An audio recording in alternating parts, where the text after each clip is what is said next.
Le fou sur le sable a bâti sa maison. Ces mots, à eux seuls, mettent en musique un texte célèbre de la Bible, une parabole de Jésus que j'ai chantée 1000 fois enfant. La leçon à retenir de ce petit cantique était celle-ci. Enfant, sur Jésus, viens bâtir ta maison.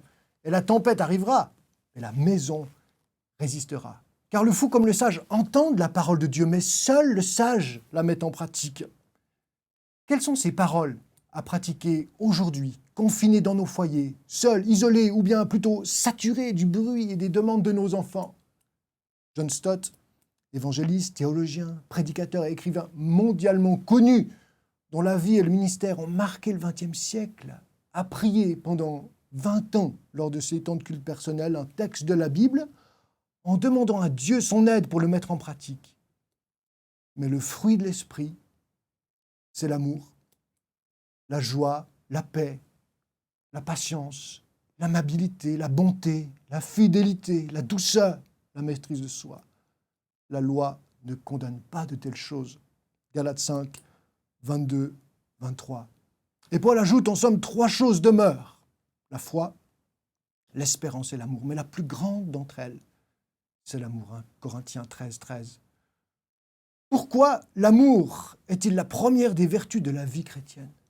Parce que l'amour a pour fruit la joie et la paix. Qui ne désire pas, en cette période de confinement, une vie de couple et de famille faite de joie et de paix? N'est-ce pas un fruit délicieux auquel goûter ces jours? Et seul, dans l'isolement, la joie et la paix ne sont-elles pas des expériences délicates de la présence de Dieu? Oui, l'amour en est l'auteur. Et l'amour n'aura pas de fin, conclut Paul. Les prophéties cesseront, les langues inconnues prendront fin, et la connaissance particulière cessera. 1 Corinthiens 13, 8. Pourquoi? Parce que l'amour n'est pas seulement une expérience, elle se traduit en actes, et nos actes comptent. Ils comptent jusque dans l'éternité. N'est-ce pas au fruit de notre amour que Dieu jugera de notre appartenance à son royaume? La parabole de Jésus sur le sage et le fou dans Matthieu 7, 24 à 27 est précédée d'un texte critique sur le partage du royaume à celles et ceux qui ont fait la volonté de Dieu.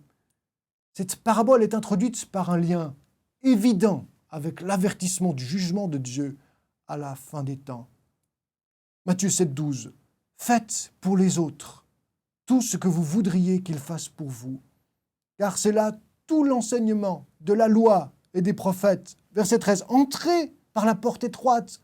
En effet, large est la porte et facile la route qui mène à la perdition. Nombreux sont ceux qui s'y engagent. Verset 17. Ainsi, un bon arbre a de bons fruits. Un mauvais arbre porte de mauvais fruits. Verset 21. Pour entrer dans le royaume des cieux, il ne suffit pas de me dire « Seigneur, Seigneur ». Il faut accomplir la volonté de mon Père céleste. Au jour du jugement, nombreux sont ceux qui me diront « Seigneur, Seigneur, nous avons prophétisé en ton nom, nous avons chassé des démons en ton nom, nous avons fait beaucoup de miracles en ton nom. » Je leur déclarais alors, dit Jésus, « Je ne vous ai jamais connus. Allez-vous-en, vous qui pratiquez le mal. » Et ici intervient notre verset sur cette parabole du sage et de l'insensé, le fou, verset 24 de Matthieu 7. « C'est pourquoi, dit Jésus, celui qui écoute ce que je dis et qui l'applique ressemble à un homme sensé qui a bâti sa maison sur le roc. » Pourquoi? Parce que l'amour se montre par des actes concrets. Un film qui a quelques années maintenant avec un célèbre acteur, Morgan Freeman. Cet acteur qui joue le personnage de Dieu dans le film épelle Arche. C'est l'histoire d'un Noé, un Noé moderne. Il épelle Arche avec ces quelques lettres. Arche, c'est un acte de charité à la fois. Nous avons besoin, malgré la comédie hilarante de ce Noé des temps modernes, de construire des arches. Et si l'amour est le premier fruit de l'esprit, un amour qui produit en nous la joie et la paix, le reste des fruits qui en découlent sont toutes des attitudes fortes qui bâtissent les relations, qui affectent positivement les gens autour de nous. La patience avec les autres, l'indulgence. Vous savez, cet amour qui couvre une multitude de fautes, l'amabilité et la bonté, la bienveillance qui se concrétise dans la bienfaisance, un acte de charité à la fois. L'amour, c'est encore la maîtrise de soi, dont la fidélité et la douceur sont des déclinaisons. Fidélité comme fiabilité, douceur comme force intérieure qui permet de dominer nos manques de tempérance. La maîtrise de soi.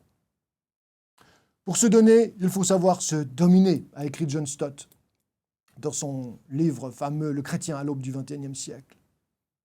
L'amour est un fruit de l'esprit. Il est l'effet surnaturel de la présence et de l'action du Saint-Esprit en nous. Rien ne devrait nous en éloigner. Rien ne devrait nous en distraire. Une vie consacrée à Dieu dans la prière, c'est le prix d'une vie victorieuse, pleine de la saveur de ce fruit. Une vie bâtie sur d'épaisses fondations, dans le roc. Une vie qui tiendra le confinement et les épreuves de la vie. Une vie céleste que Dieu approuvera dans les cieux.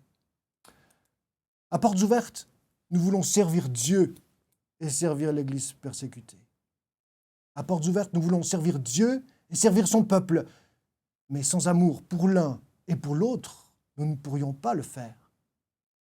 C'est seulement quand nous nous retirons à l'écart pour Dieu qu'il peut déverser dans nos cœurs cet amour pour lui et pour son peuple. Voilà ce que Frère André a dit et la raison d'être de Portes ouvertes. Un autre homme illustre, le père Gleb Yakounine par exemple, un prêtre russe orthodoxe, dissident de son temps, incarcéré pour sa foi dans un camp de travail de 1980 à 1985, a écrit ceci. « Ce qui m'a sauvé, c'est mon rituel matinal de reconnaissance. Les êtres humains n'ont que deux options dans la vie. Ils peuvent exister ou ils peuvent prospérer. La prospérité n'a rien à voir avec la richesse matérielle. Vous pouvez exister simplement en étant une personne riche et vous pouvez prospérer en prison. La différence, c'est la discipline de reconnaissance du matin. » Yakounine croyait que chaque matin, nous devons délibérément exprimer notre gratitude à Dieu, car il s'agit là de la raison la plus profonde pour laquelle nous avons été créés. Il disait, dans la persécution, vous ne pouvez prospérer que si votre attitude est comme celle du psalmiste, au psaume 116, verset 12. « Que puis-je rendre à l'Éternel pour tous ses bienfaits envers moi ?»